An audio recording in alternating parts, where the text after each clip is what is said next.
Welcome to English scholar YouTube channel. I am Brajen Thakur. इस video में आप आपके हिंदी का पेपर देखने वाले हैं। यह SCRT बुक से बनाया गया है, मतलब जो आपकी SCRT बुक है उससे ये बना हुआ है। बुक दो टाइप की MP बोर्ड में चल रही हैं। कुछ स्कूलों ने क्या किया है, NCERT बुक को फॉलो किया है, तो वो NCERT बुक से ही उनके लिए क्वेश्चन पेपर आएगा। और मैक्सिमम स्कूलों ने SCRT पैटर्न से कुछ सब्जेक्ट को चुना हुआ है। जिनमें चॉइस रहती है SCRT NCERT, उनमें उन्होंने SCRT चुना हुआ है। और जो गवर्नमेंट स्कूल रहते हैं मैक्सिमम में आपको SCRT पैटर्न देखने को मिलेगा, और प्राइवेट में भी SCRT पैटर्न देखने को मिलेगा। बस कुछ स्कूल हैं जिन्होंने NCERT बुक को प्रेफर किया है, तो वो NCERT पेपर से उनका हिंदी और इंग्लिश, संस्कृत, इनके पेपर उनके NCERT से आएंगे। अब यहाँ पर हम इस पेपर को देखना स्टार्ट करते हैं।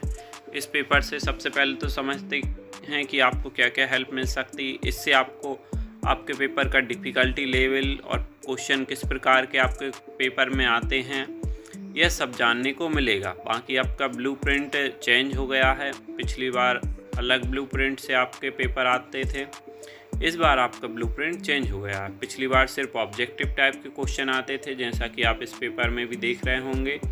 इस बार आपके फिल इन द ब्लैंक्स भी आपको देखने को मिलेंगे, और 2 मार्क्स के क्वेश्चन भी आपको देखने को मिलेंगे, और 3 मार्क्स के क्वेश्चन भी आएंगे, और आपके 5 मार्क्स के क्वेश्चन भी आपको देखने को मिलेंगे। तो यहाँ पर हम इस पेपर को स्टार्ट करते हैं। अब सबसे पहले इसमें क्या आया हुआ था, इसमें पैसेज आया हुआ था, और इस पैसेज से ही आपको इनके आंसर लिखने थे। टोटल पैसेज से आए हुए थे 5 क्वेश्चन, जो आप देख रहे होंगे। इसके लिए क्या करना पड़ता है, सबसे पहले आपको क्या पढ़ना रहता है बेटा, क्वेश्चन, क्योंकि पैसेज में आपका टाइम वेस्ट ज़्यादा जाएगा। तो इसके लिए आप क्या पढ़ें, सबसे पहले आप क्वेश्चन पढ़ें, क्वेश्चन क्या क्या दिए हैं, और उनके आंसर आप एक बार पैसेज अच्छे से पढ़ लें। सबसे पहले क्या पढ़ना है आपको, क्वेश्चन, उसके बाद आप इस पैसेज को पढ़ें, जिससे आपका टाइम भी बचेगा, और आपको जिन क्वेश्चन के आंसर ढूंढने वो भी आपको ढूंढने में दिक्कत नहीं आएगी। तो इसके लिए आप इस पैसेज को अच्छे से पढ़ें। मैं 5 क्वेश्चन और पैसेज को एक ही उसमें कर देता हूं, जिससे आप स्क्रीनशॉट लेकर भी इसे पढ़ सकते हैं। अब यहाँ पर हम देखने वाले हैं क्वेश्चन नंबर 6 से। क्वेश्चन नंबर 6 से आपको क्वेश्चन नंबर 10 तक कुछ ग्रामर से रिलेटेड और कुछ जो आपके चैप्टर हैं उनके ऑब्जेक्टिव आपको देखने को मिल सकते हैं। चैप्टर से रिलेटेड सच्चे ज्ञान से तात्पर्य है, तो यह आपके चैप्टर से रिलेटेड क्वेश्चन है। निम्नलिखित वाक्यों में से कौन सा वाक्य मिश्र वाक्य का उदाहरण है, ये आपके ग्रामर से रिलेटेड क्वेश्चन है। चारों भाई पंचायत के लिए सहर्ष तैयार हो गए, उपयुक्त वाक्य में कौन सा कारक है, यह है आपका ग्रामर से रिलेटेड क्वेश्चन है। त्रिपुरी क्षेत्र का संबंध किस जिले से है, तो यह है आपका बुक से रिलेटेड, मतलब जो आपके चैप्टर हैं उनसे रिलेटेड है। किसी वस्तु पर गहन एकाग्रता की क्रिया कहलाती है, ये आपका ग्रामर से रिलेटेड क्वेश्चन है। हालांकि ये ग्रामर आपके चैप्टर के लास्ट में भी आपको देखने को मिल जाएगी, उससे रिलेटेड भी हैं कुछ क्वेश्चन। अब यहाँ पर होते हैं क्वेश्चन नंबर 11 से लेकर क्वेश्चन नंबर 20 तक 3 मार्क्स वाले क्वेश्चन स्टार्ट।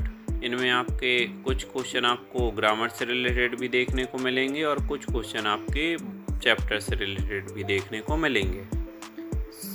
समाज प्राणहीन कब हो जाता है, लिखिए।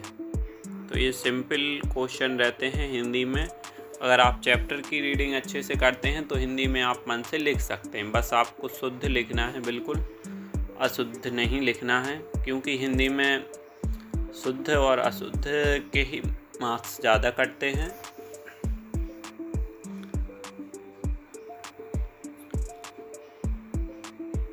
क्वेश्चन नंबर 12 से लेकर आप यहाँ पर पढ़ सकते हैं, क्योंकि वीडियो को लॉन्ग नहीं करते हैं। आप पढ़ते जाना, मैं धीरे धीरे स्क्रॉल करते जाता हूँ। आप इनका स्क्रीनशॉट भी ले सकते हैं आसानी से। और इसमें मैक्सिमम क्वेश्चन इजी हैं, सिर्फ आपका 20% के समथिंग ही पेपर थोड़ा टफ आता है, बाकी आपका पेपर इजी ही देखने को आपको मिलेगा। जो क्वेश्चन आपने पढ़े हुए हैं वो आपको देखने को मिलेंगे। अब इस पेपर में आपको थोड़ा सा समझना है अगर आप इंग्लिश मीडियम के स्टूडेंट हैं तो, क्योंकि अगर आप इंग्लिश मीडियम के स्टूडेंट हैं तो आपका पेपर थोड़ा अलग आएगा। और अलग किस बेस से आएगा कि आपके उसमें सप्लीमेंट्री के क्वेश्चन देखने को नहीं मिलेंगे। जैसे यहाँ पर क्वेश्चन है प्राणायाम का क्या अर्थ है, ये क्वेश्चन सप्लीमेंट्री का है। आसन और व्यायाम के कोई 3 अंतर लिखिए, ये भी सप्लीमेंट्री का क्वेश्चन है। तो आपको ये क्वेश्चन देखने को नहीं मिलेंगे आपके पेपर में, क्योंकि आपके इंग्लिश के पेपर में सप्लीमेंट्री रीडर आती है और हिंदी मीडियम के हिंदी के पेपर में सप्लीमेंट्री रीडर आती है। बाकी आपके इस बार से कोर्स सेम हो गया है तो आपका पेपर वही रहेगा। मतलब वही रहेगा से मतलब है कि आपके क्वेश्चन आंसर सेम हो सकते हैं, थोड़े बहुत मैच कर सकते हैं कुछ। सिर्फ आपके पेपर में सप्लीमेंट्री की जगह कुछ बुक से क्वेश्चन आ सकते हैं या फिर ग्रामर वाले क्वेश्चन बढ़ सकते हैं। बाकी पेपर का पैटर्न वही रहेगा, सब कुछ वही रहेगा और ग्रामर भी सेम ही रहेगी। सिर्फ आपके उसमें सप्लीमेंट्री देखने को नहीं मिलेगा आपको। क्वेश्चन नंबर 19 में संधि दी हुई हैं और क्वेश्चन नंबर 20 में विलोम शब्द दिए हुए हैं। तो आपको इनकी तैयारी अच्छे से करना है, क्योंकि ये दोनों मीडियम के लिए इम्पोर्टेंट हैं, हिंदी और इंग्लिश के लिए। और आपके पेपर में आपको गद्यांश और पद्यांश, जैसे क्वेश्चन नंबर 21 में क्या दिया हुआ है, पद्यांश दिया हुआ है, और क्वेश्चन नंबर 22 में गद्यांश हिंदी के पेपर में आपको देखने को मिलेंगे ही। तो आपको चैप्टर की रीडिंग और पोएम की रीडिंग अच्छे से करना है और इनके संदर्भ प्रसंग भी आपको अच्छे से करने हैं। क्वेश्चन नंबर 23 में दिया हुआ है क्वेश्चन, अपने आसपास की किसी प्रसिद्ध स्थान के बारे में बताते हुए मित्र को पत्र लिखिए। तो यहाँ पर पत्र आया है। वृक्षों से लाभ विषय पर निबंध लिखिए। तो यह सिंपल टाइप के निबंध और एप्लीकेशन आई हुई हैं, इन्हें आप आसानी से लिख सकते हैं। यहाँ पर हमारा पेपर कंप्लीट होता है। अगर आपको यह वीडियो अच्छी लगी हो तो इस वीडियो को लाइक करें, और अगर आप हमारे चैनल पर न्यू हैं तो हमारे चैनल को सब्सक्राइब करें। और भी अगर आपको पेपर से रिलेटेड कुछ क्यूरी हैं और जो भी आपको डाउट हैं आप कमेंट बॉक्स में कर सकते हैं। Thanks for watching.